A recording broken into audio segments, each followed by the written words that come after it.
This will be a day long remembered. Now I am the master.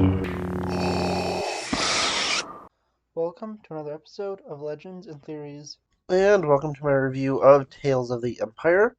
Honestly, I didn't think I was going to be able to get this out until later today, but honestly, this was an incredible series of shorts. I think that the Barris one, like the Dooku one from the previous, was just a lot better, but I still think that the Morgan Elsbeth stuff was interesting. And a small thing, I noticed that Thrawn is wearing the rank of a lieutenant in this, but he says he's an admiral, so there was clearly a mistake made between the people who wrote the script and the animators. But looking at the episodes, I'm going to do it in order of my least favorite to favorite. Starting off, I think the weakest one is the last of the Morgan Elsbeth one. I feel like this one really just set up how Ahsoka managed to find Morgan Elsbeth, since Bo-Katan was there at the end, who picked up the stress signal and sent that to Ahsoka. So that's really the only part of that. It set up a few things to put greater context to Ahsoka's episode in The Mandalorian, but really it didn't do too much. The next one was probably the first episode, and that one, it does have an incredible opening scene, and the back half of it is pretty interesting, but again, I feel like the Morgan Elsbeth stuff, it was cool, but there really was no, like, larger point. It was just telling a few smaller stories in her life. And although they did do that for other characters, nothing felt as pivotal as it did for the other characters they've done, like Ahsoka, Dooku, and Barriss. But going to the last one, I think the most interesting one was the one that had Thrawn in it. I did realize there was a slight retcon. It's not the hugest thing, but it's a fact that Hellion and Thrawn did have a relationship before, basically the events just before Rebels, since he does, at least from what we can tell, meet him for the first time in Thrawn Treason. But I think this could be easily enough looked over and have Thrawn have an inside person on.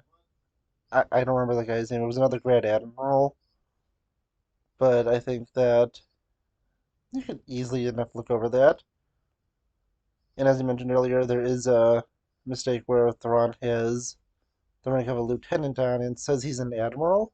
I think that is easy enough to look over, where I just think, it was honestly a mistake between maybe the script and the animators, and it slightly changed over time to put this a little later in the timeline. But honestly, I think that it's overlookable, and they just need to make slight changes and either re-record the line or just change his rank plaque in the animation. Who knows if they will, but it should be a good enough change. Now looking at the interesting stuff, the Barris stuff was clearly the superior story. All three episodes were incredible, and honestly, I don't even know which one is my favorite. Right now, I'm kind of on the last one, but they were all really great.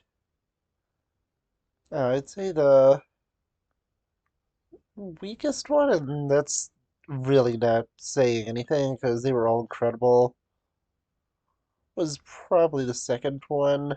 Even though that does see her redemption, I think that it was still, I don't know, it was just not as epic as the other two. I think that it was still pretty interesting, and seeing her realize just how bad the Empire was and that this is really what she was fighting against does make sense because when you really think of it, she was fighting against corruption and the abuse of power and using tactics that were against what the Jedi really stood for. She did lose her way when she attacked the Jedi Temple, but it is still pretty interesting to see her just realize how big of a mistake she made and to have wanted to correct it and leave. I think that was really interesting, and I really like the fact that she wanted to help people and realized that the dark side wasn't the way and that she needed to be a true Jedi and not an Inquisitor or a dark side user. Now, finally, moving to the second last episode, and this is probably my second favorite.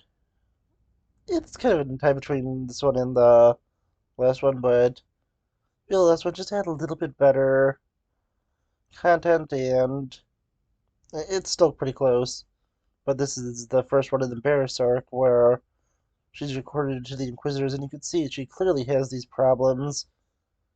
It's setting her up to eventually leave them, and honestly, it looks just really cool with her. I think that it was pretty interesting to see everything, and going to just everything with this one. It was cool to see her just being pushed further and further until she realized this is really the only way for her to go forward, and this is what she has to do. I love the opening where she does feel everything for Order 66, and that makes things just really dark for her, but she's told basically it's a good thing you're not a Jedi. And then her being recruited by the Inquisitors was interesting. It was awesome to see, and to see the other Inquisitors there. Her training was interesting to see, and this is basically just taking everything that was great about the Rise of the Red Blade novel from last year and amplifying that, and not really taking just all the boring stuff from it and stuff that really wasn't well written. And Barris was just really interesting to see in this one, and it was clear that she wasn't really an Inquisitor, but she was doing this just to survive. Vader being there was awesome, but he really didn't do anything. And the Grand Inquisitor was interesting to see, and it was pretty cool just to see all those different little things about the Inquisitorius. And moving to the last episode, everything with Barris there was extremely well done once again. I really like how she was helping people out now, trying to keep people away from the Empire. Some time clearly has passed, and this is either set probably during the time of Rebels. I'd say probably before end of season 2, but who knows? Maybe it's set during the original trilogy.